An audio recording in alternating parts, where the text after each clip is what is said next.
Hello, I'm Adam Levy, and this is Mind Matters, Academia's Mental Health Crisis, a podcast from Nature Careers. In this episode, neurodiversity in research.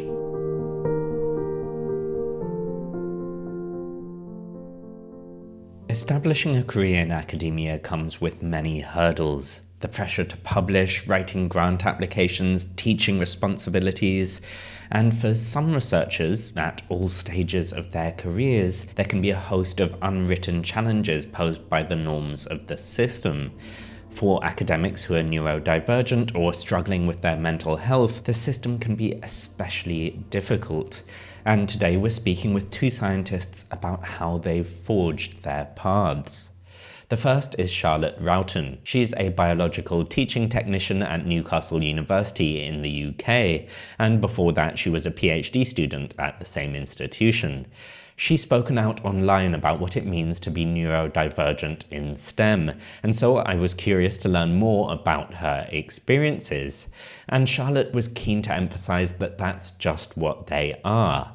Her experiences, rather than some universal truth about neurodiversity. So, to start us off, I asked Charlotte what neurodiversity is to her. So, for me, neurodiversity is basically an acknowledgement that our brains all work differently.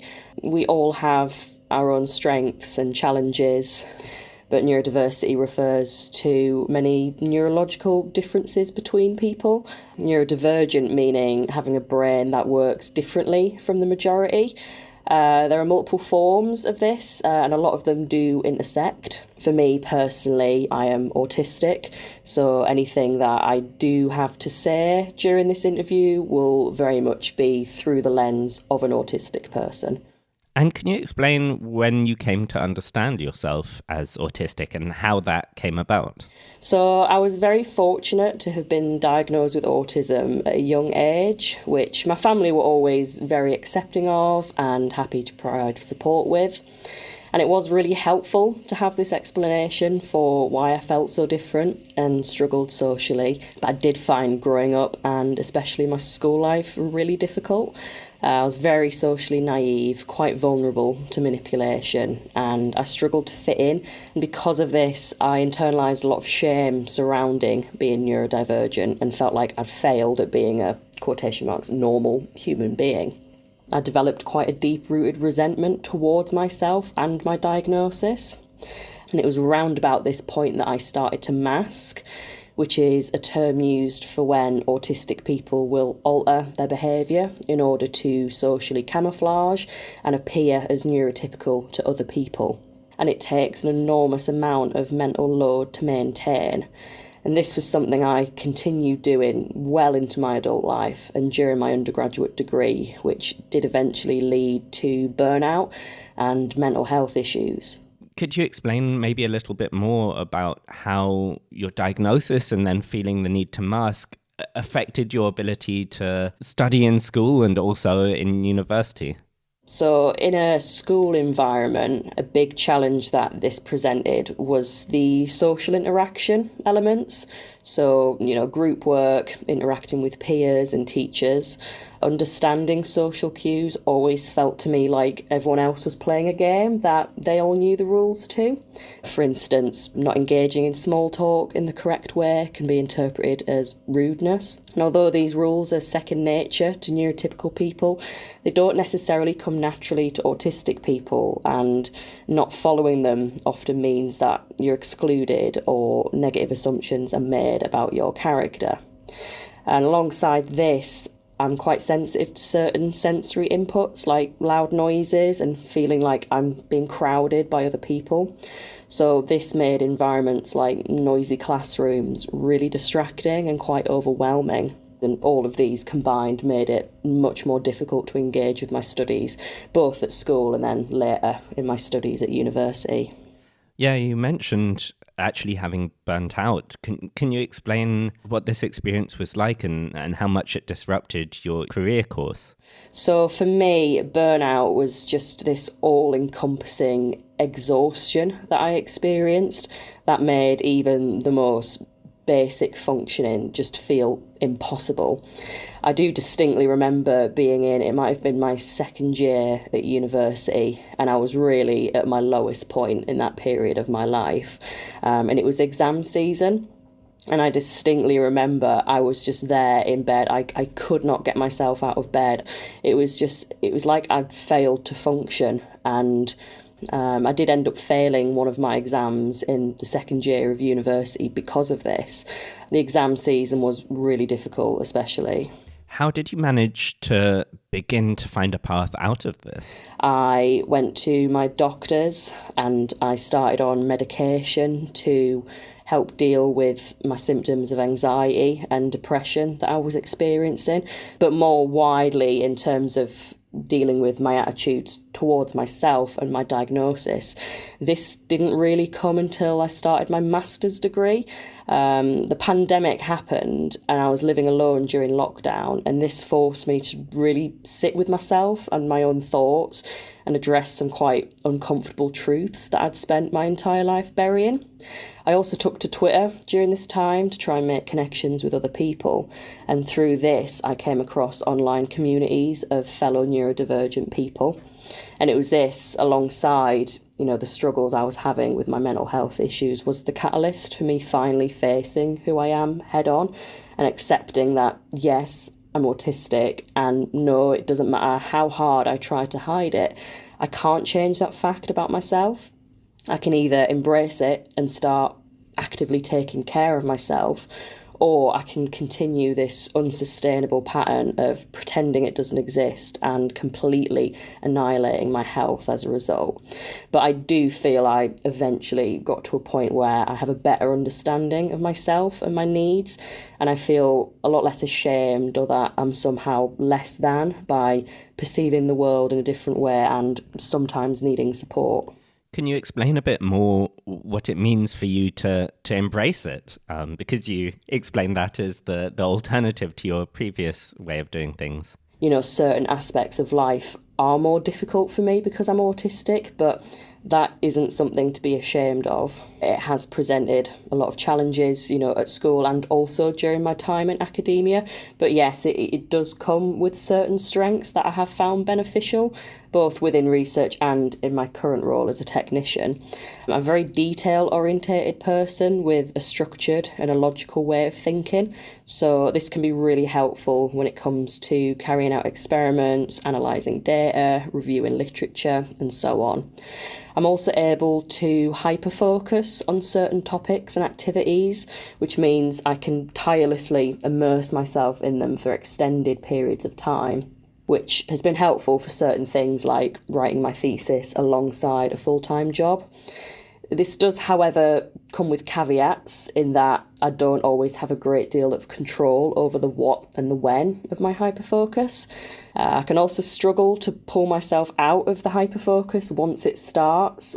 So it really is something I need to make use of carefully and sustainably so that my health doesn't suffer as a result. How have you approached sharing your autism diagnosis as you've gone through education and your career?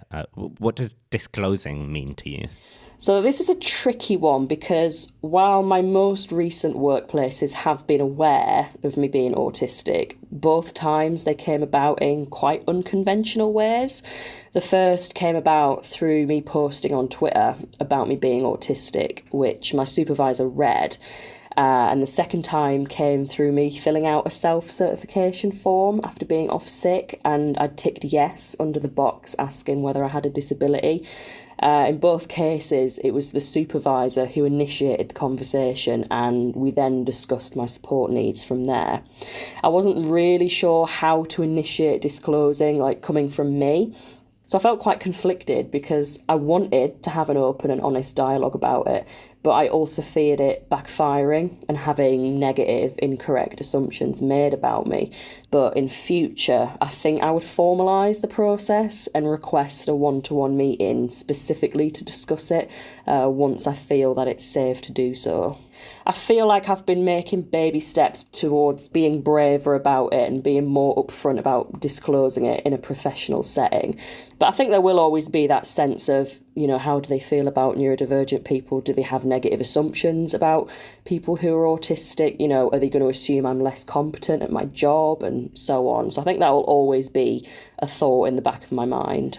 Do you think there's also a way that staff and institutions can create a better environment in which people feel safe and supported to disclose in the first place? So I think being vocal about their acceptance of neurodiversity, not just acceptance, but willingness to provide support would really make a difference, and making it clear to students that it is a safe space for them to disclose their neurodiversity, and also ensure that there actually are mechanisms in place to support them. How do you feel about disclosing, I suppose, in a more public way? Because you've written about your experiences with autism. You're speaking to me now. What does it mean to you to share your experiences more widely? It means a lot to me, and it does give me a great sense of pride. I think because I spent so much of my life actively hiding it, and knowing as well that there are these platforms now and people are talking about neurodivergence, and it is slowly becoming more and more of an accepted thing and not something that people should feel ashamed of. Could you explain the support mechanisms that you make use of in your everyday life to kind of help you in your career? A big one for me is clear and consistent communication. For instance, making sure that meetings are scheduled with advance notice and that agendas are prepared and distributed beforehand, so I know what topics of discussion I can expect to happen.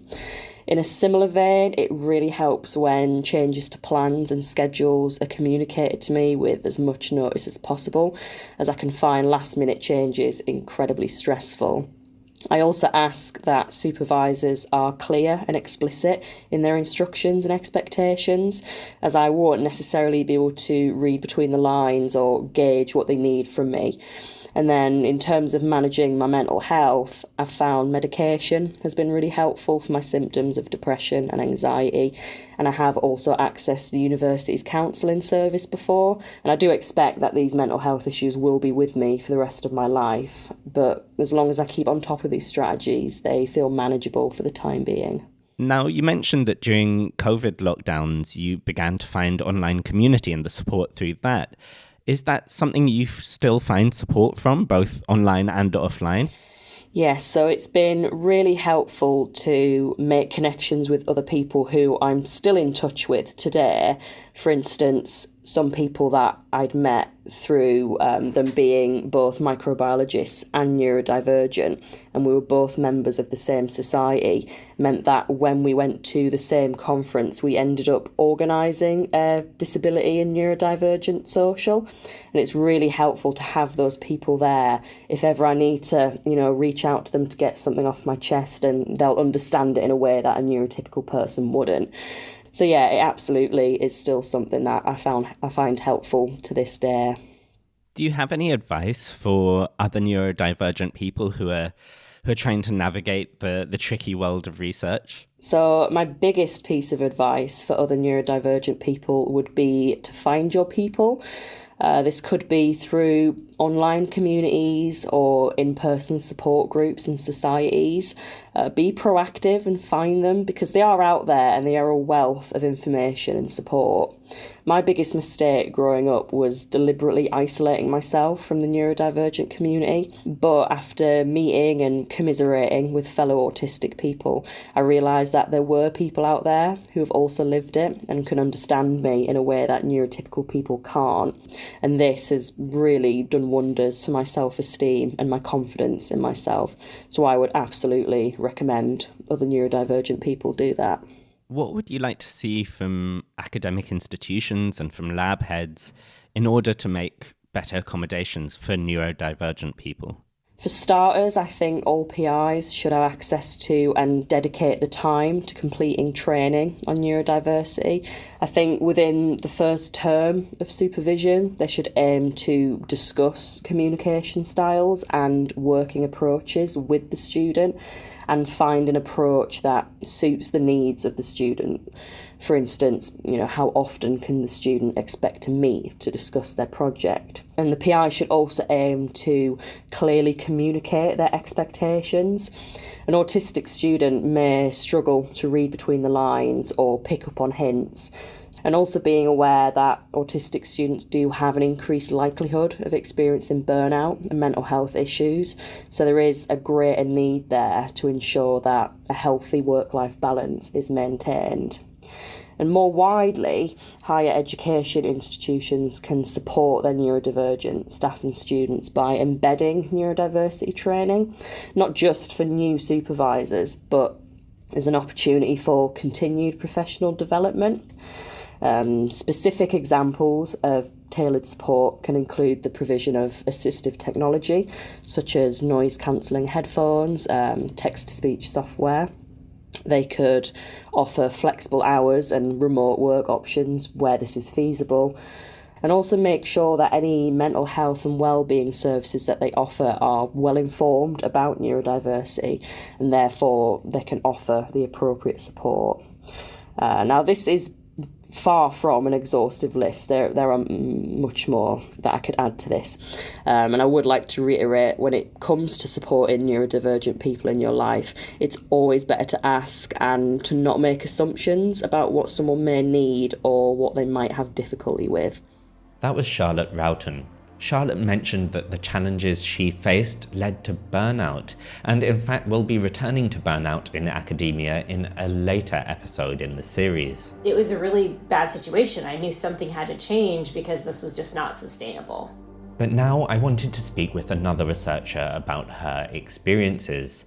Michelle Kimple is a professor of medicine at the University of Wisconsin-Madison in the United States. Some of Michelle's experiences might sound pretty typical for an academic of her seniority. Honestly, if I had to do an experiment again, I'm not sure that I could. I don't know where anything in my lab is anymore, and my people are great. At this point, they're more experts in the actual lab techniques than I am. But her career has also been marked by some profoundly personal experiences, stemming both from her mental health and neurodivergence. Despite the stigma that can surround these issues, she's been extremely open about what she's been through, even penning a column for Nature's Careers section titled "How My Bipolar Diagnosis Changed My Scientific Career." And so that's precisely what I wanted to learn more about. We started out by talking about whether Michelle saw differences between her and her peers when she was starting out in academia. I definitely felt that even from elementary school on. Before I was diagnosed with bipolar disorder and ADHD, I sort of thought of myself as sort of meandering through life. It was really hard for me to focus and follow through on tasks, so it took me a lot longer to complete things than other people did. But certain periods of my life I could put in what I would term 300% effort. So I actually managed to be really successful in school and in my career up until I was going up for promotion from assistant professor to associate professor, which was an incredibly stressful time in my life. I was also writing a really critical grant application that would sort of determine a little bit of the future of my research program.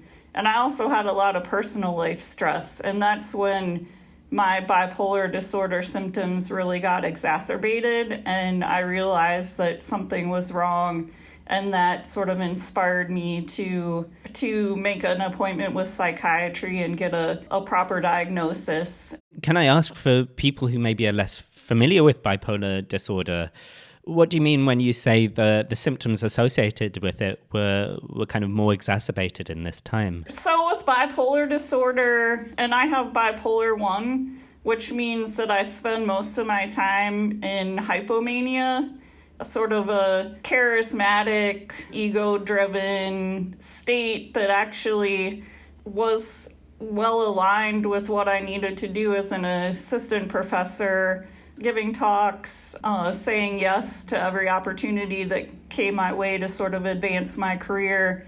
But at a certain point, with all of that stress around that time I was being promoted, I spiraled up into mania, which is a completely dysfunctional state. And I actually started developing delusions of grandeur and psychoses. I became really ultra spiritual, which is completely the opposite of how I've been my entire life. But you can only stay in that state for so long. And I sort of had a shock in my life that sort of made me realize that these thoughts and behaviors are not normal. And it's probably just a symptom of undiagnosed bipolar disorder. So how was it then when you ended up seeking diagnosis and having that confirmation of bipolar disorder? What was your reaction? I mean, I was honestly relieved because I believed that was a condition that I had, and it sort of explained my entire life to me. And it was just really reassuring to talk with a psychiatrist and have her agree with my diagnosis, and then also suggest that I might also have ADHD, which is actually really common to have with bipolar disorder, especially in women. So I wasn't sort of disappointed or upset at all with the diagnosis. I was relieved because I knew there were medications that could control it. And is that something that you've experienced, that medications have been helpful? Oh my gosh, they've been life-changing. I've told people before, once I was properly medicated for bipolar disorder and ADHD, it's like two switches in my brains flipped. And I feel like now I must be experiencing what a neurotypical person experiences. I work regular hours. I'm able to stay on top of everything. I'm really excited about the work that I do, and I get a lot of professional satisfaction, and that was sort of hard to do when I was struggling throughout my career. So I would say for people who have bipolar disorder and are worried about medications changing them or making them less creative, which is a really common misconception, that I'm actually more creative and I feel more like myself when I'm on medications than before I was. Now, you've previously described being out with your bipolar and ADHD diagnoses. Is this something you kind of decided from the very beginning that this is something you'd be very candid about and share with the people in your institution? I mean, honestly, in the beginning, I was still cycling between mania and depression, and I really couldn't hide it. And so everybody in my circle already knew. I broke down in tears in my division chief's office. And so basically the whole story came out.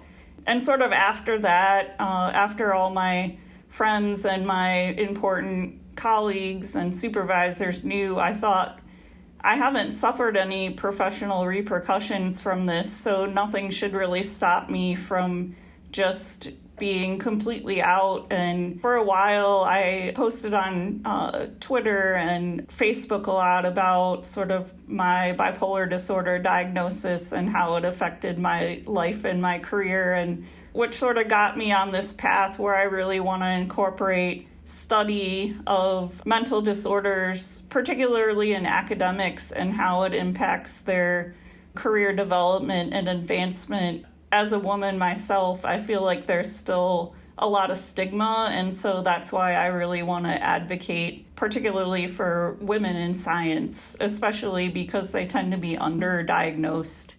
Is that stigma something you personally have experienced, being so open and vocal about your diagnoses? No, I haven't received any negative feedback from anybody. That's not to say that there hasn't been. It's just that I haven't received anything directly.